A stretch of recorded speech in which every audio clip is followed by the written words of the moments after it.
Hello everyone and welcome to KK4Z. My name is Scott and today I've decided to take on a little bit of a project. Work's a little slow this week, so I have some time to work on my shack a little bit.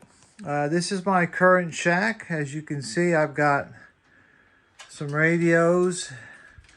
I've got a whole mess under there and more going over into my work area, but I thought it was time that I clean up the shack a little bit. I'm going to build some shelving and generally make this a more neater place. This is pretty much how it was when I moved here, so it's been a couple years, and I've just finally had enough of the mess, and so I'm going to work on cleaning it up. What I have to do now is I have to take apart the desk so I can measure a few things on this table, and then I can build the shelves and then put it all back together. But hopefully it's going to be a neater installation. It'll look nicer.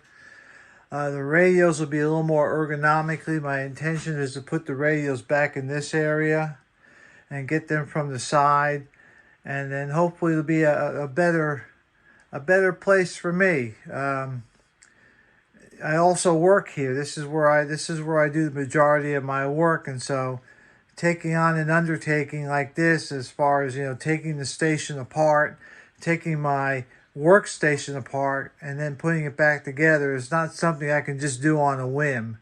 So I've got today and tomorrow to get this done, and so for right now, I'm going to start taking the station apart. I've got some wood cut outside, and I'll check back with you.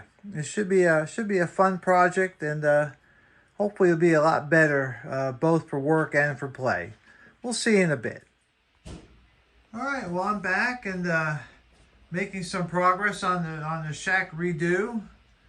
As you can see, I spent a couple hours and built a shelf system for my corner desk, and what it does is I had a lot of wasted space behind the monitors I wasn't using, so now I've got the monitors set up, and then I can put radios, slide them in the back, so I'll have room for radios, and I still have enough room for me to operate. So again, this is mostly made with hand tools. I don't have a wood shop. I do have a construction grade table saw, and the only other fancy tool I used was a finish nailer, a pneumatic finish nailer, to help me do the sides. Other than that, just hand tools. I'm not a woodworker, but I make things that work. And the top piece is 3/4 inch to kind of support the weight, and then the bottom piece is 3/8 of an inch. And I do that because these desks, they slide around a little bit, and if I didn't put a base down there, like you see how that is right there, that could have fallen through. Plus it kind of helps keep things square. And so and as you can see, I drilled some holes in the back of the cabinet, so I can wires and go straight down, and then underneath my desk there is a shelf, a wire shelf to pass wires through. So that's this is as far as I got today. Tomorrow I will be starting to move radios in, and hopefully maybe get at least some of that done tomorrow. But so far I like it. One of the things I did this go around is I got rid of my wired computer speakers, and I've gone to using I have a Bose Bluetooth speaker. I'm going to try that for a while, just to reduce the amount of cables I had around here. It was getting rather messy, so I'll show you more tomorrow. You all take care. All right, so after a couple hours of work this morning, I'm back and got everything at least in a preliminary setup that I think I'm going to like. On the left is the ASU FTDX10. In the middle is a speaker. In the middle is the IC7610, and then the IC9700 on the right. It's a lot more convenient. As you can see, I can see everything.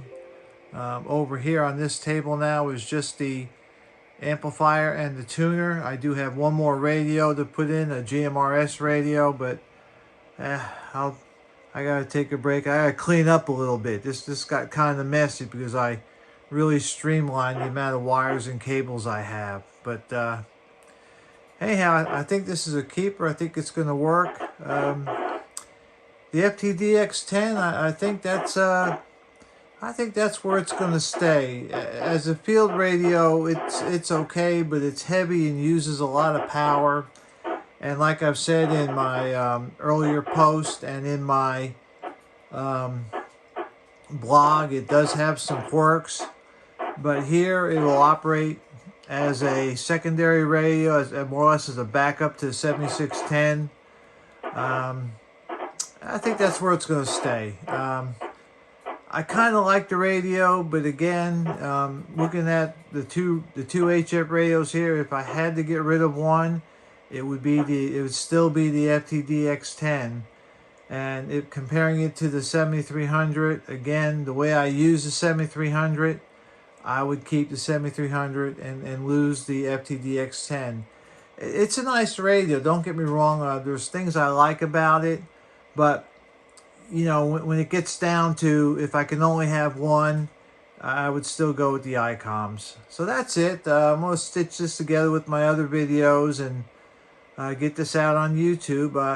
I'm going to take a break. I'm tired. This is a lot of work getting this to where it is today. Still have a little more to do, but anyhow, hope you enjoyed, and we'll catch you all later. 73s from Scott, KK4Z.